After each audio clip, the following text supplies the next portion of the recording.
All right, guys. Thank you for tuning back into Mouthful. Again, I'm Jennifer. Today we are talking about what is life. Life to me is the good, the bad, the ugly. The good that's going on right now is I'm able to share this amazing table with these beautiful people. Life has not always been easy. I don't think for any of us. Um, I'm again. I'm not telling my age, but I've just now started to pursue my dreams, and it took a lot for me to realize that, this is really what I want to do. Since the age of 5, I have always had a dream to be doing somewhat of what I'm doing now, and like I said, it just took me so very long to just get my ass up and do it. The bad is just everything that led up to me getting here, just the doubt, the self-doubt, the children, because nobody can say that having children is easy, especially being a single mom. I mean, people with spouses is hard, but it's a little harder being a single mom, just trying to get to where you're going. And the ugly, it's just ugly. You know what ugly is. I mean, so Des, about, or Monique, any of you guys, like, what is life to you? I feel like life for me is just, your experiences, upbringing. It's just a combination of all of that. And I guess for me, being the person that I am, I don't allow things that impact me. I don't allow it to bring me down. You know what I mean? I let a lot of stuff roll off my back, and I feel like it took me a while to get to that place of positivity in my mind, because being a fat, chubby, gay kid in school, you know what I mean? You. Like it was really hard for me, and so it was just I had to shake a lot of that off because it came with a lot of insecurity. I know. And so for me, it's just in the place that I'm in right now, I'm really happy, and I haven't been able to say that in a very long time, that I'm really happy, especially being on a platform like this where you have the ability to talk to people who may see themselves in you and let them know that there is a light at the end of the tunnel. Yes. You know what I mean? Yes. So it's just like I'm loving life right now. Good. So for me, I don't think I ever thought about this question in my teens, and not in my 20s. Did I ever think, oh, I'm here to do something, or I have a purpose? I never thought about it. To be honest, that question and the realization of what is the purpose or what am I here to do came in my later years, and probably I would say the last 5 or 6 years. I used to be extremely overweight. I was 400 pounds, and it was very tough. I wouldn't say I was that big all my life, but I was never like everybody else, So I can say I definitely lost myself in that because I tried to just hide, I tried to hide and kind of not exist. But when I lost the weight, I thought, this can't be all there is. And I have a passion, and I have to find what that passion is. So I quickly realized that part of life, the good part of life, is that we all have a purpose here. We're all here to find how we fit into the puzzle, what we're here to bring. And, I wouldn't say the bad is the things that we had to go through to get there. I actually think looking back, those are the good things because that's what made us. Right. You know what I mean? The ugly part, I can't even think of an ugly part of life because I'm so grateful. This moment right here, I feel like is full circle for me because this is such an incredible platform to be able to talk to people, to reach people. But then there's an incredible responsibility that we all have here with our mouth, which is why we call this show Mouthful. Yeah. We have a lot to say. Everybody here on this panel has so much to say. And when I think about the purpose of that, it's to be responsible with the words that I am saying and to really believe them myself, no matter what they are. Because as long as I believe them, they're going to reach somebody else. Right. They're going to speak to somebody else. And get to a position to even speak them, because a lot of times you don't even have the opportunity to say what you want to say. Yeah. And now that you're on a platform where you can actually say what you want to say and allow that to impact people who are watching, and that's just like amazing feeling, right? Yeah. For sure. I hate to be cliche, but I feel like, for me, life is what you make it. I've always been able to roll with the punches. I've always dealt with life how it came. Currently, I'm trying to maneuver through life for the first time without my father. My father was my best friend. He was my everything. So every day I wake up and I'm grateful that I'm still here. I try to use my voice as an instrument to let people know that they have purpose. Because one of the contributing factors to why my father is no longer here is because he lost his view of life. So when I see people who have mental health and mental health issues or anything like that, I sympathize with them because I feel like that was something that directly impacted my family. I don't think that there's any ugly going on in my life because to me, every day above ground is a blessing. I thank God that I'm still here. I start to find value in the little things. The fact that I have clothes on my back, the fact that I have a home to go to, I have a car to drive. It might not be the best car, but I can get up and go when I want. Yeah. I can come and go as I please in my own place. I can open up my fridge and there's food. I can put on multiple pairs of shoes. I'm starting to just look at things from a different point of view, more like a bird's eye view, not to compare my life to other people, but to find value and appreciation in what I was given. Yeah. So when I tell people about life, I know that life has given us all different, points of views and different circumstances and things like that. But from my life, after everything that I've been through, I'm able to look back and thank God that I'm still here. Can I ask you a personal question? Mm-hmm. When your dad died, did you get to say goodbye to him, or did he? He died in my arms.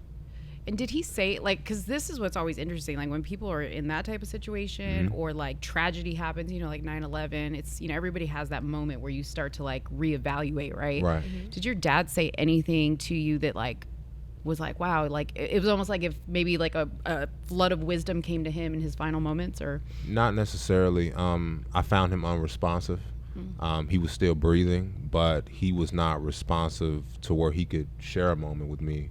But I think the best thing about, and it's not to say it's the best thing, but the thing that made the grieving process a lot easier for me was something that he used to preach to me at a very young age, which was to give people their flowers while they can still smell them. So love that. one thing I valued so much was that I was able to tell my dad I love him, tell him thank you, tell him that I appreciate him, just basically give him his flowers. And that was enough for me. So to be honest, I mean, I didn't need a final moment because I had all the moments while I lived. Yeah. So it's so important.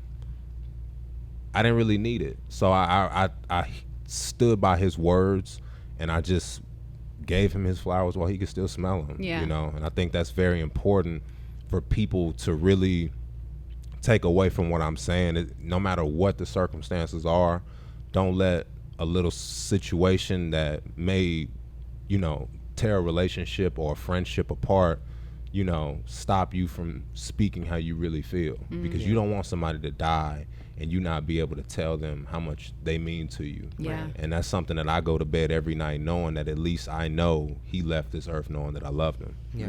And I think we as people just need to value life more and take, like you said, everything that we do have, and be appreciative of that. There's a lot of people that are so ungrateful in this world. It's like, I had a friend one time, and I say this to people all the time, they'll be like, oh, I'm so broke. You know what I mean?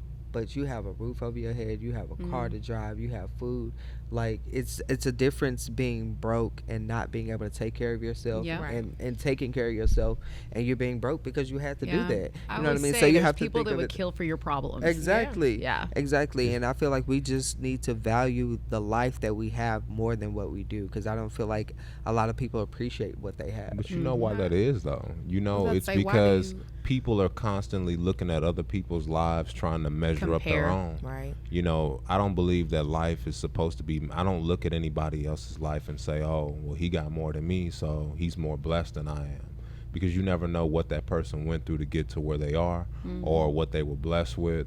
And I feel like, I see people who are in some very unfortunate situations, and I wish that I could give a piece of what I have to make their life better, like the people with stage 4 or the people who were born into broken homes or circumstances that were out of their control. But for the people who wake up every day that are ungrateful, that don't know the value in life, and that they sit here and they feel like, you know, life is giving them a short end of the stick because they don't drive a nice, super nice car, or they don't live in the hills, or they don't have the most sexiest woman on earth, that they're missing out on life.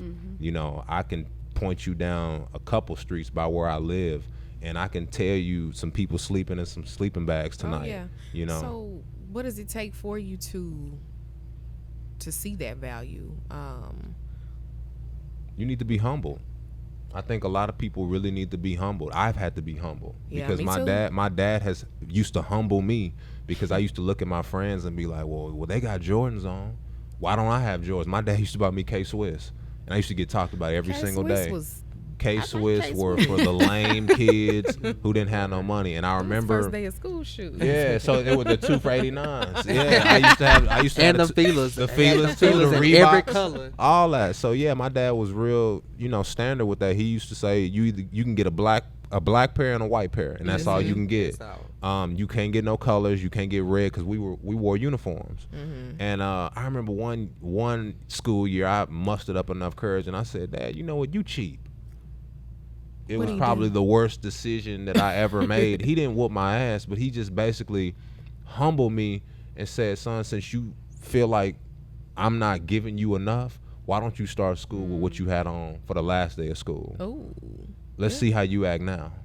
So it was kind of a moment where I had an opportunity to really see, like, damn, your mouth can really overload your ass, and you can miss out on Absolutely. a I blessing. know I've got And those type of lessons are what I hold dearly to my heart, because it's not something that I just try to force on other people, but I kind of try to pay it forward and tell people, yo, like, it's people out here that don't have nothing. You know what I mean? So I feel like there's so many things that distract us from that now more than ever, like the definitely. social media, and like you said, you know, trying to compare ourselves to everybody else, that we forget to reevaluate. I'm constantly, in fact, I every night write in a journal, and that's my way of like reflecting on the day.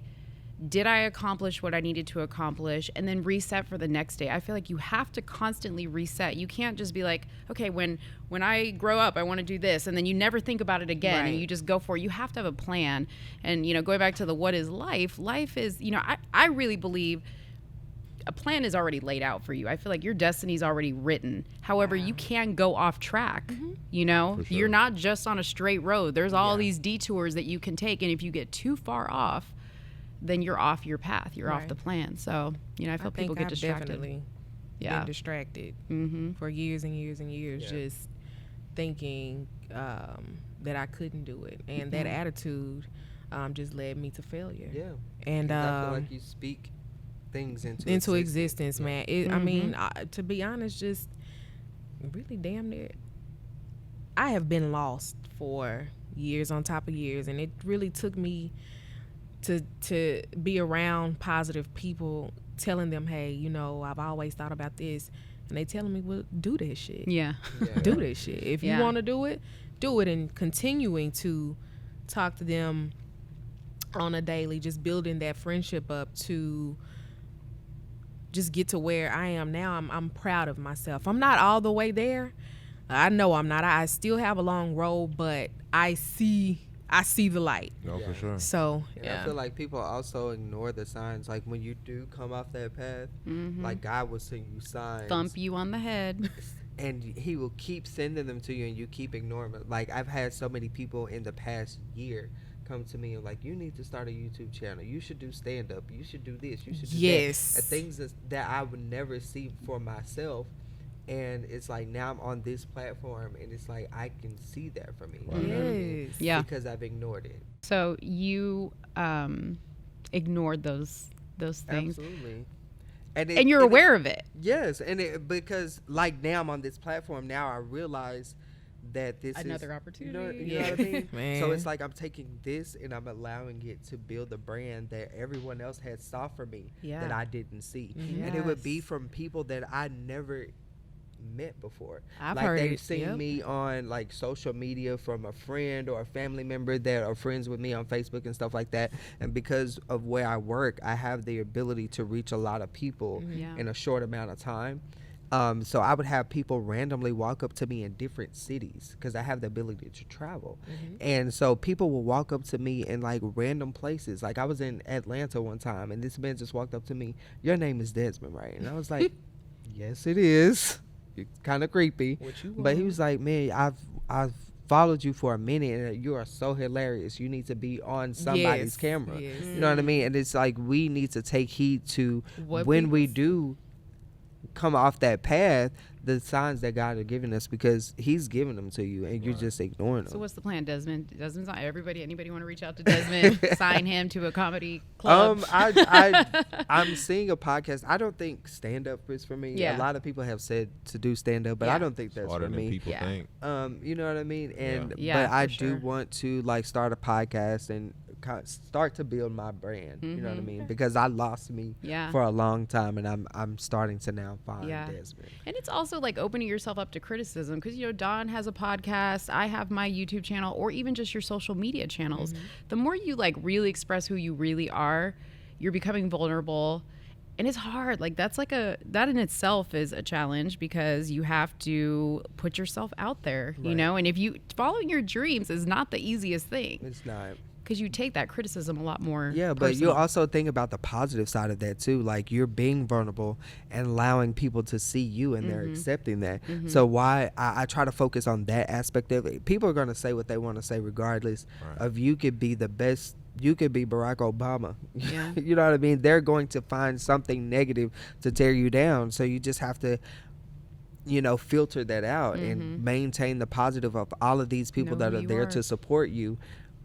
You being you. You know what I'm saying? You're not putting on a mask, filtering yourself for anybody else, and they're still accepting and appreciating who you are. You kind of have to focus on that. So, how do you teach your kids these life skills? They're coming up. This is the new generation. They are the future of Example. this world. You know, so You are the example. You Yeah. you have to lay the foundation for a child. Children can't lay their own foundation. Right. You brought these children in this world, so you're creating human beings that are one day going to be in society. How do you want them to live? How do you want them to see life? And I feel like when you hear me speak, these aren't even my words. These are my dad's words. These are my mother's words. These are what they trained me to be. I veered off and created my own identity when I got older, but everything I know, everything that I do, or everything that I am is because of my parents. I mean, but not everybody has a family. I was just about to say Not that. everybody has a mom and a dad. You know Yeah. what I mean? My parents split when I was 13, but I had such a strong father figure in my life that they could get a divorce and he still was present. That is so important. And that's something that he made clear when they got a divorce. So I hold it so dear to my heart because that's my name. I'm named after my dad. I'm the second. I'm not junior. I'm not nothing that. I'm not none of that. I'm the second, and I hold that real dear to my heart because I walk in his, not even in his shadow, but in his steps. You know what I want to mean? be like your dad. Yeah, so it's Yeah. just like that's something that I hold myself, very prideful of. Yeah. Basically, when his footsteps ended, yours started. Mine started for I sure. like that. And that's something that I even said in his eulogy. I use that exact analogy in his eulogy. I wore the exact same thing he had on in the casket. I'm named after him, and I said as soon as we close this casket, that his image will live through me, and that was something that was very, very important to me. So when I have a son, I have values to instill in my son. Right. And a lot of people who have children don't have values to bestow on their kids. They just out here making babies, and they're like, well, we just gonna wing it. Yeah. But with me, I have a very strong foundation to set on my child, and I'm gonna give them the power, or give them the opportunity to be who they want to be. Don't get me misunderstood with that, but I'm definitely going to have some structure and some values, and try to create just an upstanding human being. That's really all I can do, and play my part in it. All right. As parents, what are y'all What are the conversations that you guys are having with your children? The pressure's on. I mean, I was having conversations with my daughter and my son, doing the normal parent thing, like, don't do this, do this, do this. But that's not enough. They're looking to you to see what you do. Right. Okay. And even at a very young age, I didn't know this, I didn't learn this until my second son, but at a very young age, the baby age, they are paying attention to everything. Exactly. They really do. And you don't the really womb. believe, even at like They're tiny, they're not sponges. even talking, okay? Yeah. They're looking at you and you start to see, oh, he does that just like me because you're doing it and he's looking at doing you. it. So it's so important to be aware of everything you do. There's times like where, I have a girls' night, okay? Now my daughter's older. She's, almost 18. But when she was younger, I'd have a girls' night. You want to whoop it up and drink and whatever. And you got to think, man, I'm setting the example. You know what I mean? It's a lot of pressure. Not that you're doing anything wrong, but unless you're explaining or you Right. can explain, There has to be a They're gonna do narrative, and They're gonna that's start where to the make up problem that lies. scenario, yeah. Like, you're not explaining, like, I have a responsibility. yeah, It's hard being a mother, It's a parent. hard. So Yeah, very. at times I want to relax and enjoy myself just being a woman and enjoy Mm-hmm. my life. So that's where the failure comes in, because we're not communicating both sides of it. Yeah. So they're creating their own narrative as far as what they're seeing, Mm-hmm. and they're glorifying the funness of it, but they're not understanding the why. Yeah. Yeah. Yep. And what conversations are you having with your kids? Well, mine are a little younger. But right now, my 10-year-old, I'm just teaching him how to treat people right now. Because there are people who have been mean to him. He's been mean to people. Not often, a little spit spat here, there, third, fourth grade. But I'm just trying to teach him to treat everybody the same. And even if they don't reciprocate that action, just treat everybody the same, because one day you're gonna grow up, and if you don't treat people nice or just put that out in the universe, Yeah. nothing good is going to comes come to full you. circle. Nothing. Yeah, And it I does do, come and full circle. we talk about, my son and I, we go on walks at night. think We that's look at so the sweet. stars. He asks me questions, and I love it because he's really engaged. Sorry, but he's really engaged into what I'm telling him, and he listens, and like, he really loves me. He just tells me sometimes, Mommy, you're a good mommy, and I don't think Aw. sometimes that I'm doing the best, but he just always tells me you're a good mom. He tells me I'm mean when he doesn't get his way, As of we all course, used but to. Right. but I know I'm not the perfect mom, but I'm just trying to instill in them to just do the right thing. And I still don't know the right thing at times, but I'm just trying to teach them the good things that I do know. Yeah. So You know what I yeah. think is just clicked in my mind right now when you were getting emotional. And then just kind of thinking back to our conversation here, our previous episodes, as a mom, when you get emotional talking about that, it's because your goal as a mom, and anybody, even if you're not a parent, you want to know that you did all right. Yeah. Yeah. Like that you're doing something okay. And I think in life in general, everybody just wants to know, was I okay? Was I appreciated? Girl, now you're going to get me crying. Girl, because it's them kids, Listen. girl. Listen. Them kids who The kids. It's not even talking about the kids, but I think, but it Y'all means cry something. for I always me. feel like when you Okay. cry talking about something, it's because it means something to you. Yeah. And I think Yeah. that's what I want at the end of the day. I want to feel validated that I was a good mom, that I was a good person, that I did something for somebody, I impacted somebody. So I think the point to this combo. Oh, thank you. I'm like Desmond. The point to this You want conversation. Dez? No, It- Oh, okay. I can't relate. Hey, You guys should aren't look going to shed a clean tear. No. The point to Thought this you conversation getting is misty-eyed. we all just want validation. Yeah. Yeah. At the end of the day, when life is over, when that day comes and the good Lord takes us home, we want him to look at us and say, Well done. well done. Welcome did all in. right. I'm Yeah. trying. And it's Yeah. kind of piggybacking off of what Don said earlier, as far as not everyone has a parent, you know what I mean? So it's Yeah. like, at what point How do you there are beat that? you know what I mean? Like, at what point do you find the positivity in that structure? You know what I mean? Yeah. And there are organizations out there like Boys and Girls Club and the, you know what I'm saying, YMCA, Big Brother, all of those Sometimes it's places. just not enough. I encourage people who have the opportunity to volunteer at these places Mm-hmm. so that you can be that person for these kids who doesn't have that structure. Yeah. Because there are so many organizations out there that allow people to step in for Right. people that lack in that aspect. And I'm challenging myself to do it too, because I have the opportunity to do it just like everybody else in this room. Yeah. But we don't take that opportunity because we don't think about stuff like that Right. until we have these type of It conversations. doesn't even have to be that grand. I mean, It doesn't. down to you could see a kid on the street or somebody and meet him and say, "Hey, dude, like I know what you're going through," like, and just talk to him and let Yeah. him know there's a little bit of hope there.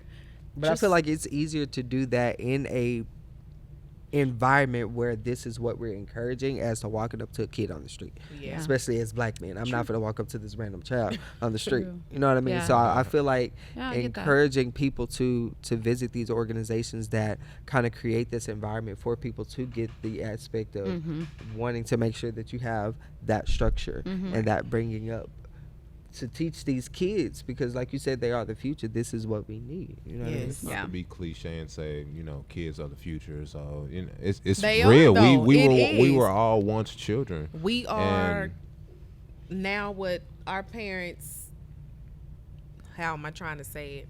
We were once kids and our parents were trying to raise us up because Yeah. they knew that we would one day be in society and, you know, live our lives. right. So, So yeah. I think it's very important to definitely create positive environments, because for me, even though I did have a very good parent unit, I would always encourage people to put children especially in places to where they can follow their dreams.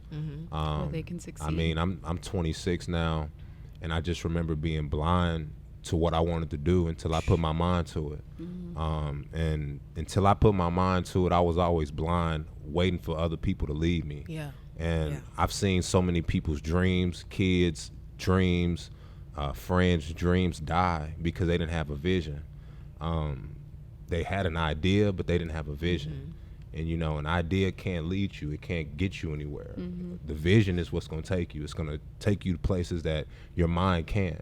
So, you know, I tell people, be very delicate when you speak on somebody else's dreams, because I've seen a lot of clip wings, and a lot of people don't get to fly. Yeah. Because their wings are clipped, their dreams are demolished because it's not realistic to the people listening. Yeah. Right.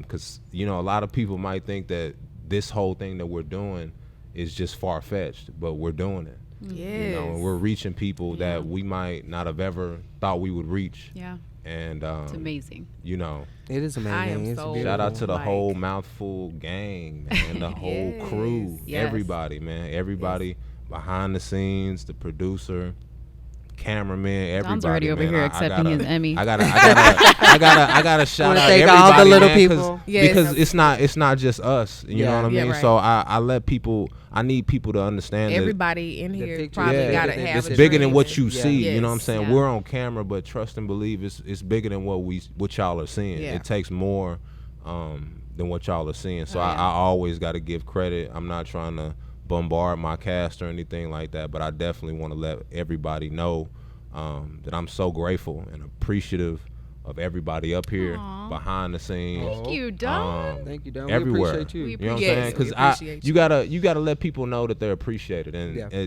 you're thankful. And I'm definitely a thankful human being. Don't for make sure. me cry Wow, this again, is like a boy. You need- breakthrough you need a- moment you need right a now. tissue. I mean, Not another? anymore. All right, Don't do cool. Breakthrough that. moment. Don't. You know, I'm gonna pack a pack in my pocket next time, man. So I can just go ahead and hit you real quick.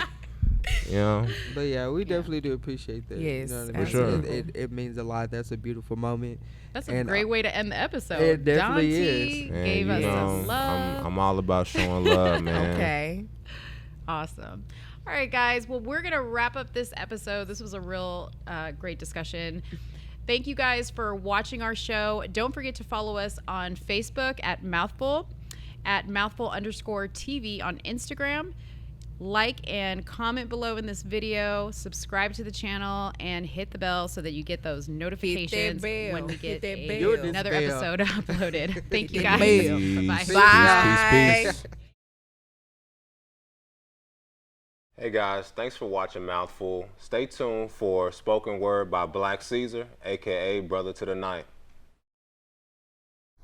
They say when a bell chimes, an angel shall get its wings. But where I'm from, every time you hear chimes or sirens, there are no wings delivered. It's more like a black rose is plucked from its roots, piercing the soul of those too young to defend, yet old enough to offend. I mean, beating babies, the image of till.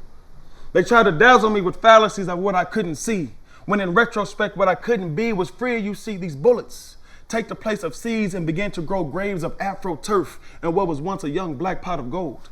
Sharecropped in succession on the backs of my ancestors and those responsible for our oppression, our melanated roots.